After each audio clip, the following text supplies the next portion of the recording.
ಮೊನ್ನೆ ಪ್ರತಿಭಟನೆ ಮಾಡಿದಾಗ ಹೇಳಿದ್ರು ಸರ್, ಇಲ್ಲ ಇಲ್ಲ ಅನ್ನೋದನ್ನ ಜನಾರ್ದನ್ ರೆಡ್ಡಿ ಬಗ್ಗೆ ನಾನು ಮಾತಾಡಕ್ಕೆ ಹೋಗೋದಿಲ್ಲ. ನನ್ನ ಬಗ್ಗೆನೂ ಮಾತಾಡಿದಾರೆ ಗೊತ್ತದ. ನಾ ಮಾತಾಡಿದಂದ್ರೆ ಭಾಳ ದೊಡ್ಡದಾಗ್ತದೆ. ಇಡೀ ಜಗತ್ತಿಗೆ ಗೊತ್ತದ ಜನಾರ್ದನ್ ರೆಡ್ಡಿ ಇತಿಹಾಸ. ಇಂಥ ಲೂಟಿಕೋರರ ಮಾತು ಕೇಳಿ ನಾನು ಹೇಳಕ್ಕೆ ದರೋಡೆಕೋರ ರೈತರಿಗೆ ಬಂದು ಮಾತಾಡ್ತಾರೆ. ಸಚಿವರು ರೈತರಿಗೆ ಬಂದು ಸೋಮನೇ ರೀ ಯಾರು ಮಾತಾಡಿದ್ರು? ಹೂ ಜನಾರ್ದನ್ ರೆಡ್ಡಿ, ಹೂ ಜನಾರ್ದನ್ ರೆಡ್ಡಿ ಇದು ಜಗತ್ತಿಗೆ ಗೊತ್ತದ. ಏರ್ಪೋರ್ಟ್ ಅಂತ ನಾ ಮಾಡ್ತಿದ್ದೀವಲ್ಲ, ಏರ್ಪೋರ್ಟ್ ಕಪಿಲ್ ಸಿಬ್ಬಲ್ ಹಾಕಿ ಹೊತ್ತು ನಾನು ಫೈಟ್ ಮಾಡ್ತಾ ಇದ್ದೀನಿ. ಅದ್ರಾಗ ರಾಜಕೀಯ ಮಾಡಿದ್ರೆ ಭಾಳ ದೊಡ್ಡ ರಾಜಕೀಯ ಮಾಡ್ಬೋದಾಗಿತ್ತು ನಾನು ಏರ್ಪೋರ್ಟ್ನಲ್ಲಿ. ಚುನಾವಣೆ ಈಗಲೇ ಹೇಳಿದ್ರು ಸರ್, ಏನು ಚುನಾವಣೆ ರೆಡಿ ಆಗ್ತೀವಿ ಅನ್ನೋದು. ಯಾರು?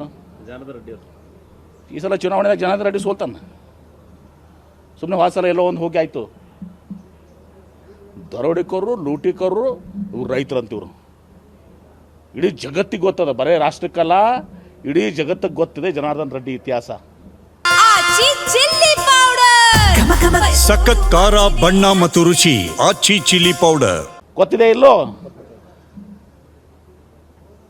ಇವರು ಬಂದು ರೈತರದ್ದು ಹಸಿರುಟಾವಲ್ಲ, ಎಷ್ಟು ಮಂದಿ ರೈತರನ್ನ ಮುಳುಗಿಸಿದೆಯಪ್ಪ ಪುಣ್ಯಾತ್ಮ. ಎಂ ಬಿ ಪಾಟೀಲ್ ಹೋರಾಟ ಮಾಡ್ತಾನಂತ. ನಾನು ರೈತರಿಗೆ ನೀರು ಕೊಟ್ಟಿದ್ದೀನಿ. ಇವ್ರೇನು ಮಾಡಿದಾನಂತೆ? ಎಲ್ಲ ಸಂಪತ್ತನ್ನು, ರಾಜ್ಯದ ಸಂಪತ್ತನ್ನು ಲೂಟಿ ಹೊಡೆದು ಆ ಗಡಿನೂ ಕೂಡ ಇದು ಮಾಡಿ, ಅದೇನೋ ಅಂತಾರ ದೇವ್ರ ಶಾಪ.